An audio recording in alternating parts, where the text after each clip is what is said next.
wifi-nya? Berarti pakai wifi saja. Kalau pakai wifi kan pakai kami bukan lagi. Baterai.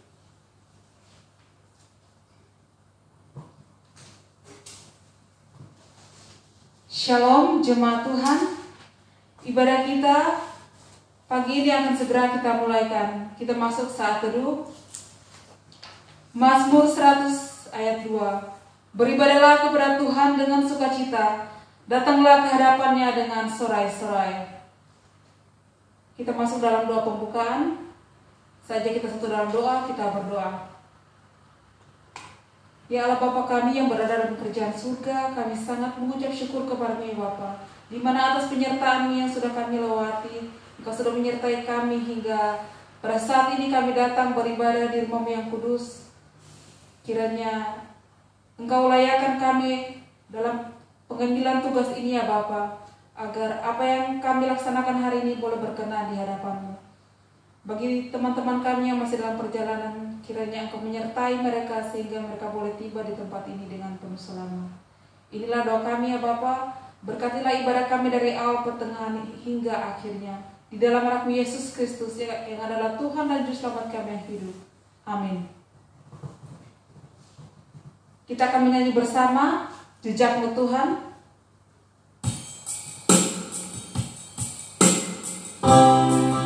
Jejak-Mu Tuhan, sering ku tak mengerti jalan-jalan-Mu Tuhan.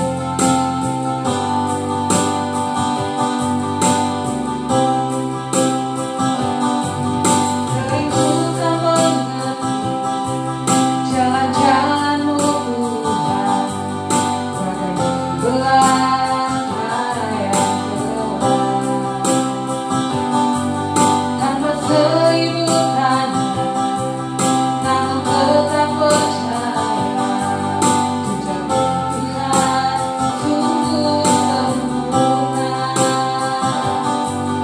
Ajarku memahami semua yang Kau ingini, agar hidupku puaskan hatimu.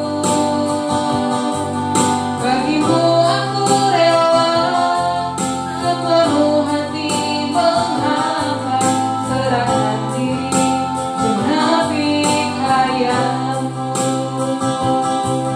Ajarkan diri genapi karya-Mu.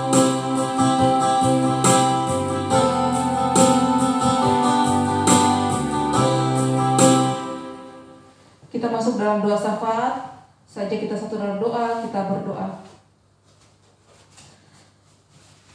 Ya Allah Bapa kami yang berada di kerajaan surga, sekali lagi kami menaikkan doa syafaat kami ya Bapa. Kami membawa negara kami, negara Indonesia, yang dimana pada saat ini dilanda wabah virus.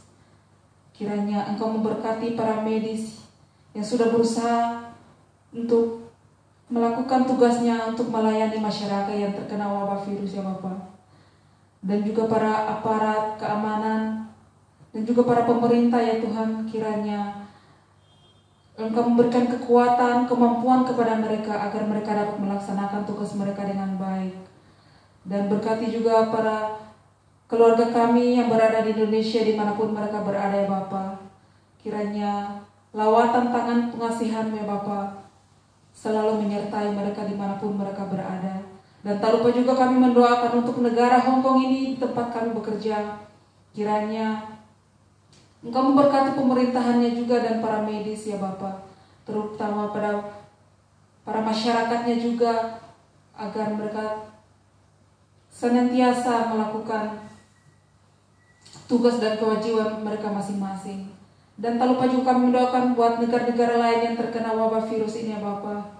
Kiranya para medis, para pemerintah bisa melakukan tugasnya dengan penuh tanggung jawab. Dan tak lupa juga kami mendoakan para majikan kami ya Tuhan, pekerjaan mereka. Kiranya Engkau memberkati segala usaha pekerjaan mereka, keluarga mereka juga. Inilah doa kami ya Bapa. Bukannya kami merintahkan di Kau, tetapi jadilah sesuai dan seturut dengan kehendak-Mu. Ampuni segala dosa kami ya Bapa, di dalam anak Yesus Kristus yang adalah Tuhan dan Juru Selamat kami yang hidup. Haleluya. Amin. Ya, masih ada sukacita. Sekali lagi kita akan bersukacita dengan menyanyikan suka-sukamu Tuhan.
Firman Tuhan, kepada hamba Tuhan kami persilakan.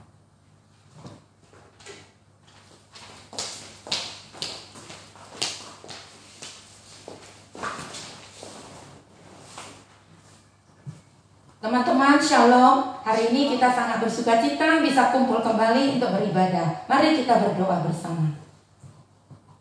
Tuhan, terima kasih hari ini kami bisa berkumpul untuk mendengar firman-Mu. Tuhan, pakailah hamba-Mu dan juga Tuhan tenangkan pikiran kami. Apa yang kami dengar, kami mengerti dan kami lakukan. Saat ini Tuhan, kami siap untuk mendengar firman-Mu. Bicaralah kepada kami dan biar kami menjadi pelaku firman. Ampuni semua kesalahan kami supaya kami layak di hadapan-Mu. Dalam nama Tuhan Yesus kami telah berdoa. Amin. Hari ini kita mau membaca Alkitab yang tertera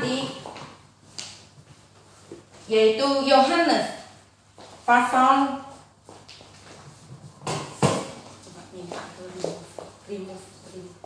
Yohanes pasal 20, yaitu di ayat 24. Ya. Yohanes pasal 20 ayat 24 sampai 31. Setelah kita dapat, mari kita bacakan bersama. Yohanes pasal 20 ayat 24 sampai 31. Yesus menampakkan diri kepada Thomas, tetapi Thomas, seorang dari ke-12 murid itu yang disebut Didimus, tidak ada bersama-sama mereka ketika Yesus datang ke situ. Maka kata murid-murid yang lain itu kepadanya, "Kami telah melihat Tuhan." Tetapi Thomas berkata kepada mereka, "Sebelum aku melihat bekas paku pada tangannya, dan sebelum aku mencucukkan jariku ke dalam bekas paku itu dan mencucukkannya tanganku ke dalam lambungnya, sekali-sekali aku tidak akan percaya." Lalu kita baca lagi yang pasal 20 ayat 26. 8 hari kemudian, murid-murid Yesus berada kembali ke dalam rumah itu, dan Thomas bersama-sama dengan mereka. Sementara pintu-pintu terkunci, Yesus datang dan ia berdiri di tengah-tengah mereka dan berkata, "Damai sejahtera bagi kamu." Kemudian ia berkata kepada Thomas, "Taruhlah jarimu di sini dan lihatlah tanganku, ulurkanlah tanganmu dan cucukkanlah ke dalam lambungku, dan jangan engkau tidak percaya lagi, melainkan percayalah." Lalu kita baca lagi yang ayat 28. Thomas menjawab dia, "Ya Tuhanku dan Allahku." Kata Yesus kepadanya, "Karena engkau telah melihat aku, maka engkau percaya. Berbahagialah mereka yang tidak melihat namun percaya." Lalu selanjutnya adalah ayat 30 sampai 31. Mari kita bacakan. Maksudnya Injil ini dicatat Memang masih banyak tanda lain yang dibuat Yesus di depan mata murid-muridnya dan yang tidak tercatat dalam kitab ini. Tetapi semua yang tercantum di sini telah dicatat supaya kamu percaya bahwa Yesuslah Mesias, Anak Allah, dan supaya kamu oleh imanmu memperoleh hidup dalam namanya. Amin. Teman-teman, kita tahu murid Tuhan Yesus ada 12 orang. Dan salah satunya yang bernama Thomas, dia adalah seorang penjala ikan juga. Dan dia berasal dari Galilea. Dia adalah seorang dari antara murid Tuhan Yesus yang bernama Thomas. Dan juga nama samarannya ada lagi, yaitu Didimus. Nah, coba kita lihat ya, apa artinya Didimus? Didimus itu artinya orang kembar. Rupanya Thomas itu selain namanya Thomas, dia juga Didimus, nama panggilannya, yaitu orang kembar. Rupanya dia adalah kembar. Walaupun Alkitab tidak menyebutkan siapa kembarnya itu, tapi kita tahu mereka adalah kembar. Dan dia dipilih oleh Tuhan Yesus menjadi salah satu muridnya, yaitu murid yang ikut Tuhan Yesus selama Tuhan Yesus dan pelayanan selagi Tuhan Yesus ada di dunia.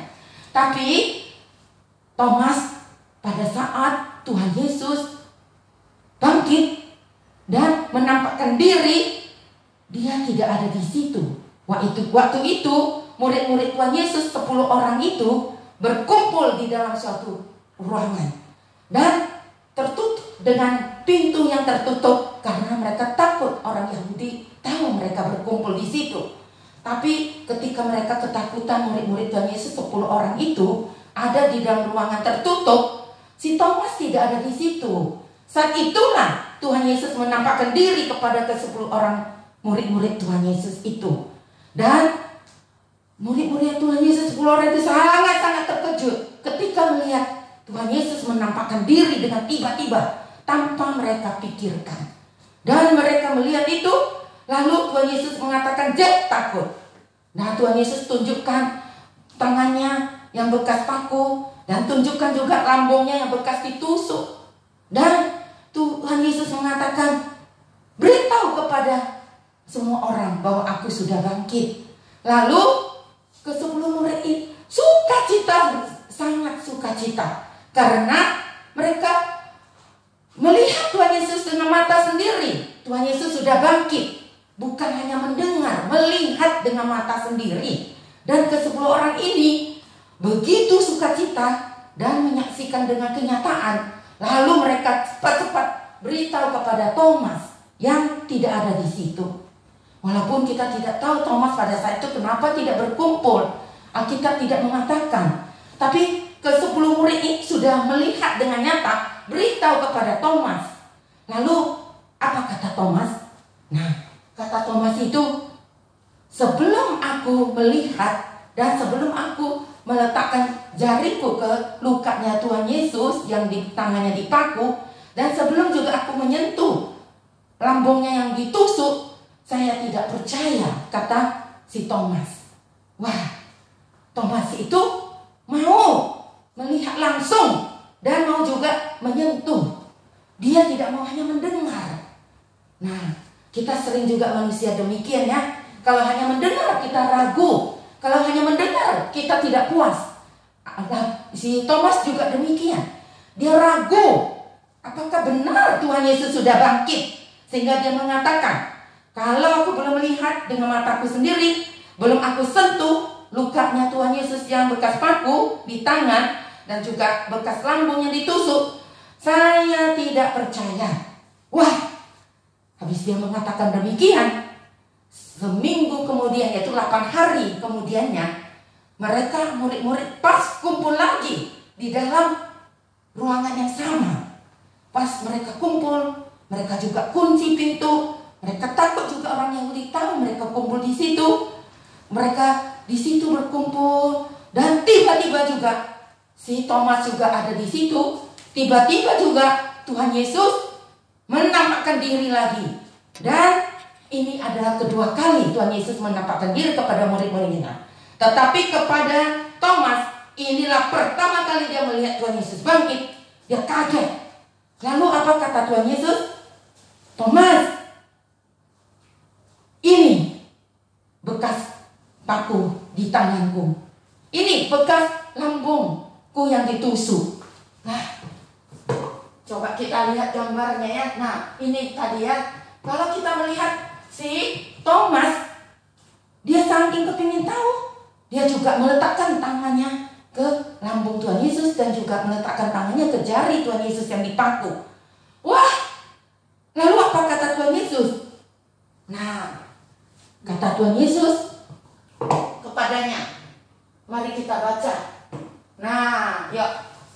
Pertama kata Tuhan Yesus ya kepadanya, taruhlah jarimu di sini dan lihatlah tanganku. Ulurkanlah tanganmu dan cucukkanlah ke dalam lambungku. Dan jangan engkau tidak percaya lagi, melainkan percayalah.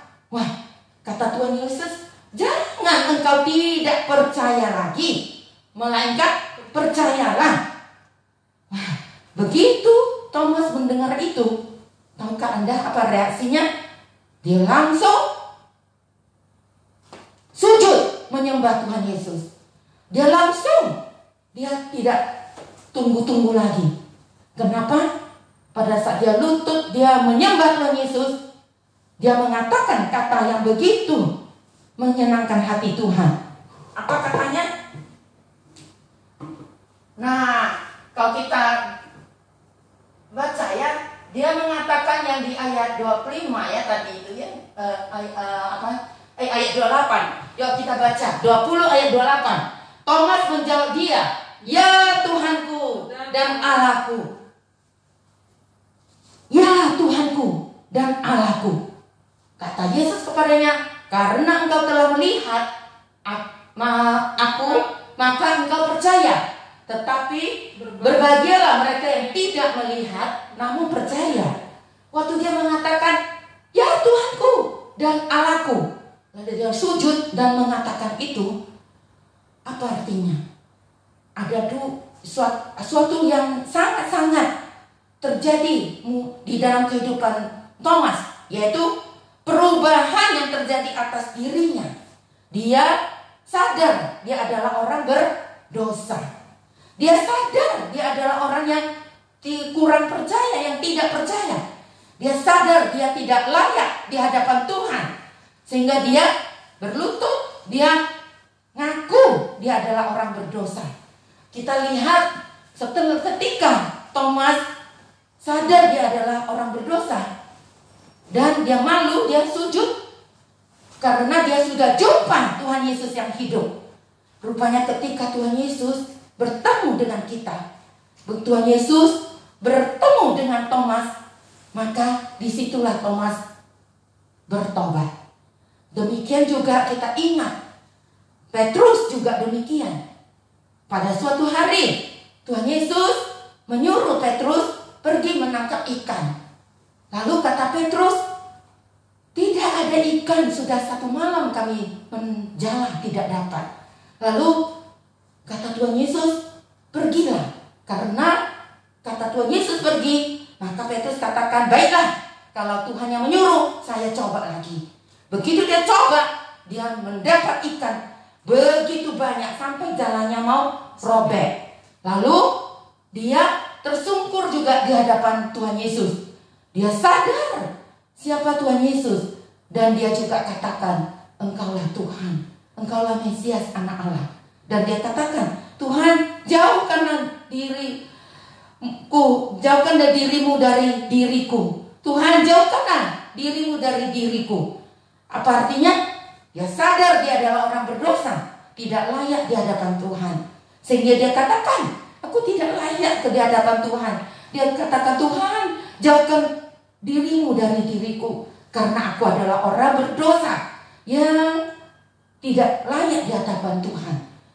Nah, rupanya pada saat kita bertemu dengan Tuhan, pada saat kita melihat Tuhan adalah benar-benar Tuhan, kita sadar siapakah kita.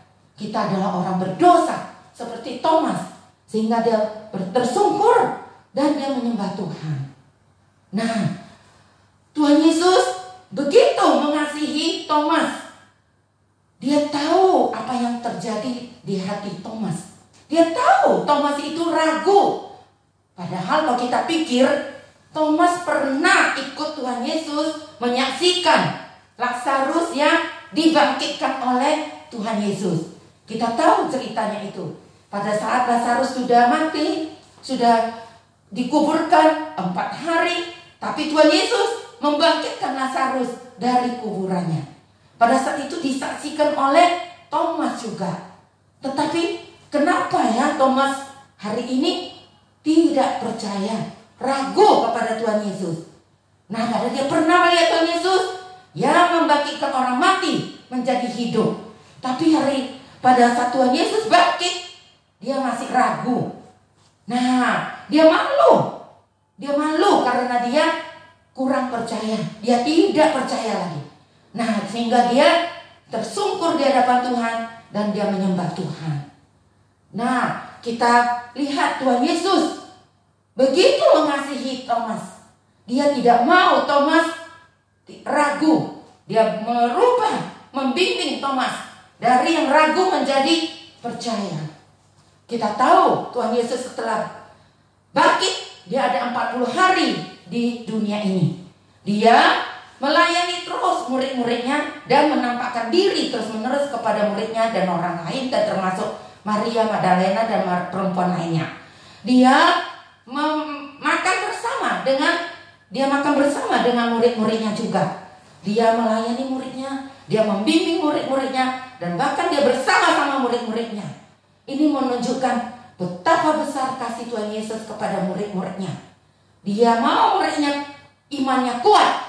Dia mau muridnya sungguh-sungguh percaya bahwa Tuhan Yesus bangkit.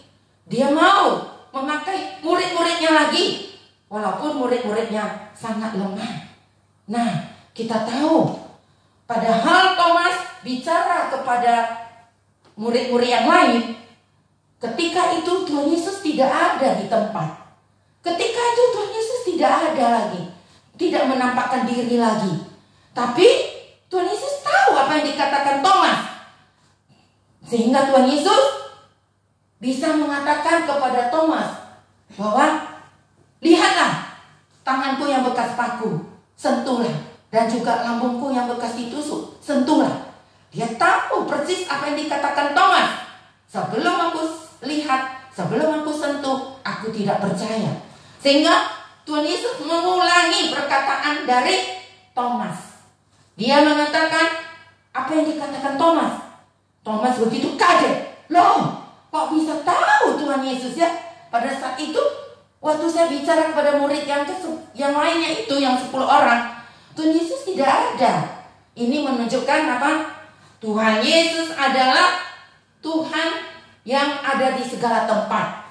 Tuhan Yesus adalah benar-benar Tuhan yang tidak bisa dibatasi dengan ruangan. Tuhan Yesus ada di mana saja. Ini membuktikan Tuhan Yesus adalah benar-benar Tuhan. Sehingga dia tersungkur dan menyembah Tuhan. Dan dia mengatakan, ya Tuhanku dan Allahku. Jadi setelah dia mengatakan ini, ya Tuhanku dan Allahku, itu ada artinya. Tahukah kalian, ini adalah pengakuan yang tertinggi dari imannya si Thomas, yang belum pernah dia katakan sebelumnya. Kata Tuhanku dalam bahasa Yunani adalah kurios, dan itu diambil dari Perjanjian Lama. Kalau diterjemahkan dalam Perjanjian Lama adalah Yahweh, yang artinya Yahweh itu adalah Allah orang Israel, Tuhan orang Israel, yaitu Tuhan Allah dari Abraham, Ishak, dan Yakub. Tuhan yang disembah oleh orang Israel. Sehingga dia katakan, ya Tuhanku, ya Kurios, ya Yahweh. Maksudnya, ya Tuhan Allah Israelku. Itu menunjukkan pengakuan dia kepada Tuhan Yesus adalah benar. Tuhannya orang Israel dan Tuhannya kita semua. Tuhan yang hidup. Dan dia mengatakan juga apa? Dan Allahku. Allahku ini kalau di bahasa aslinya yaitu Elohim. Artinya adalah Allah. Apa artinya? Rupanya Thomas mengaku Tuhan Yesus adalah juga Allah yang datang ke dunia, yang inkarnasi menjadi manusia dan melakukan karya keselamatan untuk menebus dosa manusia. Jadi dia percaya bahwa Tuhan Yesus adalah Allah yang inkarnasi menjadi manusia. Kalau kita pikirkan, Allahku itu berasal dari kata logos, yaitu di kitab Yohanes pasal 1 ayat 14 dikatakan firman telah menjadi manusia. Dikatakan di situ firman, logos telah menjadi manusia. Artinya Allah telah datang ke dunia menjadi manusia. Itulah Tuhan Yesus. Sehingga Thomas mengaku Tuhan Yesus adalah Tuhannya orang Israel, yaitu Tuhan Allah Abraham, Ishak dan Yakub, dan juga Tuhan seluruh dunia. Dan dia juga adalah Allah yang telah menjadi manusia datang ke dunia ini. Berarti dia mengaku Tuhan Yesus adalah benar-benar anak Allah. Tuhan Yesus adalah anak Allah. Jadi dia percaya Tuhan Yesus adalah Mesias, anak Allah yang hidup, yang dia sudah nampak, dan dia sujud menyembah dia. Inilah pengakuan dia yang paling tinggi di dalam iman dia pada saat itu. Menyatakan iman dia, percaya kepada Tuhan Yesus. Wah, Tuhan Yesus sangat senang dengan perkataan dia. Walaupun dia sempat ragu-ragu, tapi dia bertobat menjadi percaya, dan pengakuan iman dia yang begitu tinggi. Rupanya pada saat Tuhan Yesus berhadapan dengan Thomas bertobat. Dan bukan hanya itu saja, Thomas juga menjadi apa? Menjadi murid yang begitu setia. Setelah itu dia pergi mengabarkan Injil ke negara Persia, Cina, dan India. Nah, dia melayani Tuhan dengan semangat karena dia sudah tahu siapa Tuhan yang dia sembah itu. Dia tidak ragu lagi. Dia pergi karena kata Tuhan, jangan tidak percaya.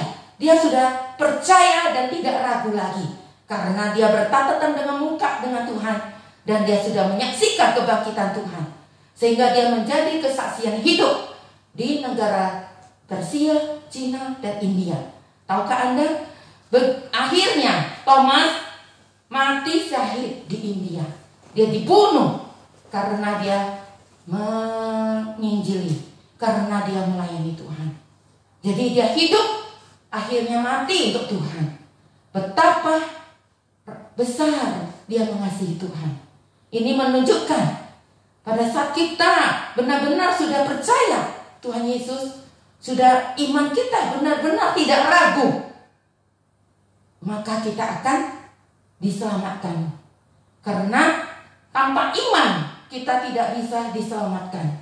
Tanpa iman percuma kita melayani Tuhan. Tanpa iman percuma kita penuh talenta. Tanpa iman percuma juga kita hidup di dunia ini. Karena imanlah yang menyelamatkan kita, bukan perbuatan. Hanya iman yang bisa menyelamatkan kita. Begitu kita percaya kepada Tuhan Yesus, dosa kita diampuni, dan kita juga bisa mendapatkan hidup kekal di surga. Karena di surga tidak boleh ada dosa. Ketika kita percaya darah Tuhan Yesus yang mati di kayu salib mengampuni dosa-dosa umat manusia, dan sehingga kita bersih, tidak ada dosa, kita bisa layak ke surga. Kita baru bisa mendapatkan hidup kekal. Kita tahu Thomas itu ketika dia bertemu dengan Tuhan, dia sadar siapa dirinya, dan dia juga sadar siapakah Tuhan. Rupanya kita hidup di dunia itu juga demikian. Kalau kita belum bertemu dengan Tuhan, artinya kita belum benar-benar percaya kepada Tuhan. Artinya kita belum sungguh-sungguh percaya dengan iman yang benar. Kita belum sadar siapakah kita, dan kita belum juga sadar siapakah Tuhan, sehingga kita tidak bisa menyembahnya. Marilah kita Jangan lagi tidak percaya, tapi kita harus percaya. Begitu kita percaya karena mendengar, walaupun kita tidak melihat, seperti kata Tuhan Yesus, karena engkau telah melihat aku, maka engkau percaya. Berbahagialah mereka yang tidak melihat namun percaya. Jadi ini menunjukkan kita ini, semua ini tidak pernah melihat Tuhan Yesus bangkit. Kita tidak pernah melihat Tuhan Yesus tangannya yang dipakukan, bekas tangannya dipakukan maupun lambungnya yang ditusuk. Tapi namun demikian kita percaya, maka kata Tuhan, berbahagialah. Kita tidak pernah melihat Yesus bangkit, tapi kita percaya apa yang dikatakan oleh murid-murid Tuhan Yesus. Dan kita juga percaya apa yang dikatakan di dalam Alkitab. Itu sudah menandakan bahwa kita adalah berbahagia. Jadi kita berbahagia karena kita tidak melihat tapi mendengar, tapi kita percaya. Inilah yang dikatakan iman yang Tuhan inginkan. Percaya walaupun tidak melihat. Karena apa? Karena Tuhan Yesus sudah pernah datang ke dunia dan sudah pernah disaksikan oleh begitu banyak orang. Ada 500 orang lebih menyaksikan kebangkitan Tuhan Yesus, dan juga murid-muridnya sendiri melihatnya, dan juga perempuan Maria Magdalena dan perempuan lainnya. Apalagi yang harus kita bimbang? Apa yang harus kita ragu? Kita harus percaya. Kata Tuhan, berbahagialah mereka yang tidak melihat namun percaya. Kita tahu Thomas itu sebelumnya dia pernah bersama-sama Tuhan Yesus. Kalau kita baca di Yohanes sebelumnya ya, di saat Tuhan Yesus sebelum disalibkan, sebelum mati, Tuhan Yesus memberitakan tentang kerajaan surga.